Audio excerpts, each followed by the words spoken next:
Hello, this is 6 Minute English. I'm Neil. And I'm Beth. Shh.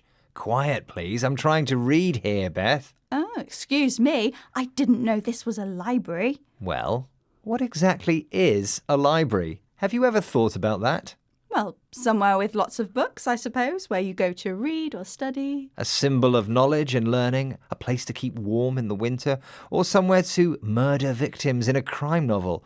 Libraries can be all of these things and more.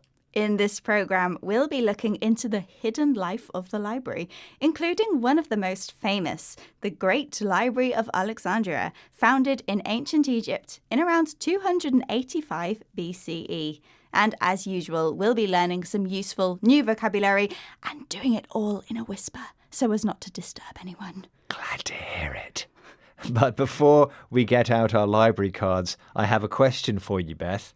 Founded in 1973 in central London, the British Library is one of the largest libraries in the world, containing around 200 million books.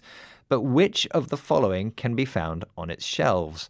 Is it A, the earliest known printing of the Bible, B, the first edition of the Times newspaper from 1788, C, the original manuscripts of the Harry Potter books? I'll guess it's the first edition of the famous British newspaper, The Times. OK, Beth, I'll reveal the answer at the end of the programme.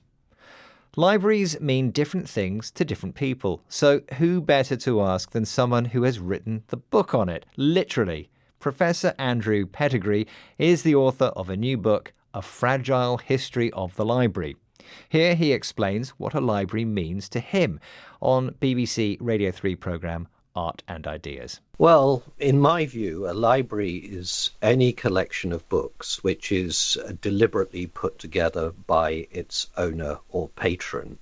So in the 15th century, a library can be 30 manuscripts painfully put together during the course of a lifetime, or it can be 2 shelves of paperbacks in your home.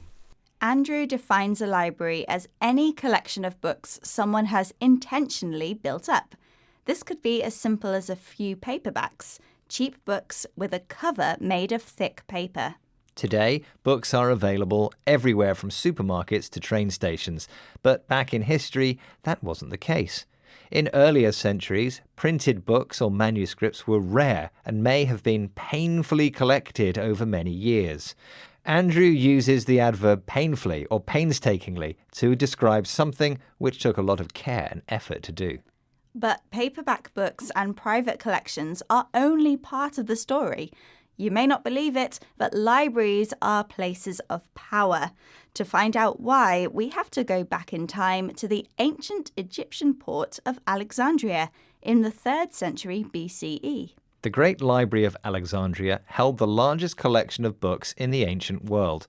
Founded in the city built by Alexander the Great, the library's mission was to bring together a copy of every book then in existence.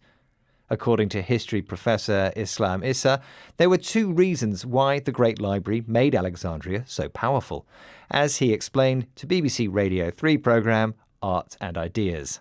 The first is being in a location at the intersection of the continents and bringing a diverse set of people together to live in harmony or relative harmony can bring about economic prosperity. And the second is quite simply that knowledge equals power.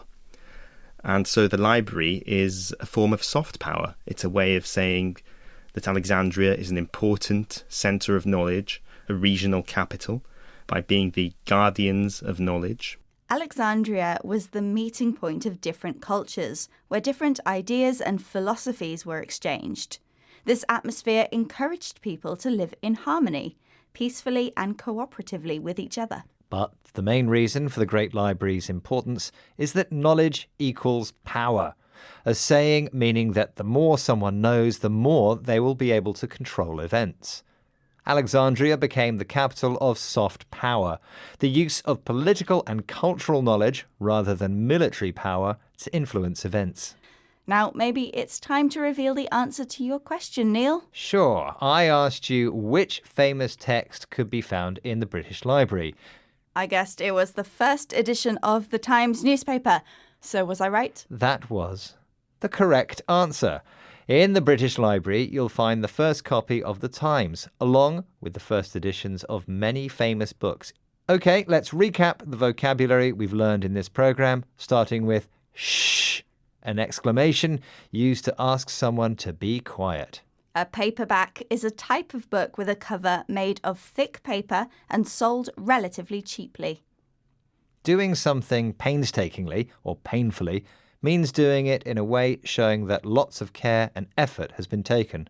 Harmony is a situation where people cooperate peacefully with each other. According to the expression knowledge equals power, the more you know, the more you're able to control events. And finally, soft power involves using political or cultural means rather than military power to get what you want. Once again, our 6 minutes are up. Goodbye for now. Goodbye.